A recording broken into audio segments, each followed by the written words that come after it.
尊贵的第25世占度古仁波切的其中一个转世，是古印度最伟大的佛教学者之一的大成就者那洛巴。那洛巴是古印度最伟大的佛教学者之一，但他最让人铭记在心的，还是他作为金刚瑜伽母密续的始祖，以及其坚定不移的意识精神。那洛巴与上师的师徒关系，至今仍被奉为佛教修行者医师的典范。那洛巴生于东印度王国备受尊敬的一个皇室家族，就像许多他之前的圣者一样，他的诞生也围绕着许多吉兆和祥梦。他出生时，一位婆罗门看了他之后，预言这个婴儿将会如同释迦牟尼佛之父净饭王的儿子一样。这意味着，如果那洛巴选择了佛法生活，他将成为世间之王，就如同悉达多王子最后成为释迦牟尼佛一样。事实上，那洛巴自小就热衷学习佛法，他所做的每一件事也都以此为出发点。他8岁那年就已经敦促随从们学习佛法，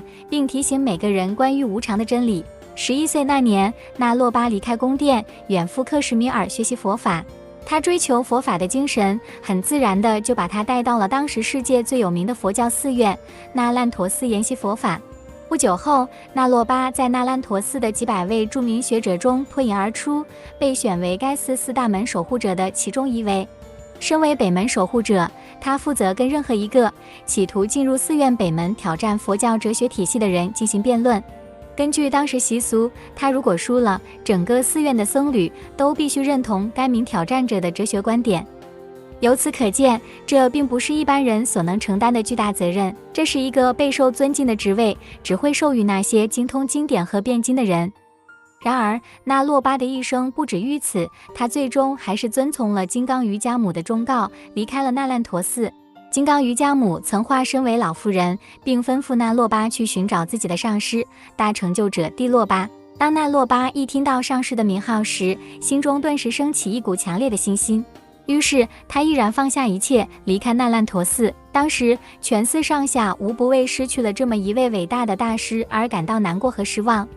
那洛巴的寻师之旅并不轻松，他走遍印度各地，到处寻找他的上师。然而路途中却障碍重重，这一切都是他尚存业障的显现。这些障碍被后人称为那洛巴的12小苦行。找到帝洛巴之后，那洛巴在接下来的12年间，在上师的指导下还经历了12大苦行，最后才圆满证悟。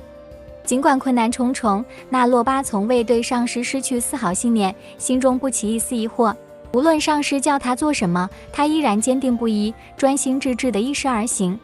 当那洛巴完成了这些大小苦行之后，帝洛巴终于将金刚亥母修持传授给这名弟子，并指示他进行这个本尊的禅修闭关。在6个月内，那洛巴就得以关键以那洛卡措金刚瑜伽母像示现的金刚亥母为他亲授他的法门，因此那洛巴也被誉为那洛卡措金刚瑜伽母法门的始祖。自此，这位传奇的大成就者那洛巴就成了前进世事的代名词，这也是每位金刚瑜伽母修持者所该持有的基本态度。那洛巴给世人留下了伟大的那洛卡措金刚瑜伽母密续传承和那洛六法。以上就是今天的全部内容，希望可以帮助大家简单的了解一下大成就者那洛巴的故事。最后，愿将这段影片的功德回向给所有的母亲众生，愿一切母亲众生离苦得乐。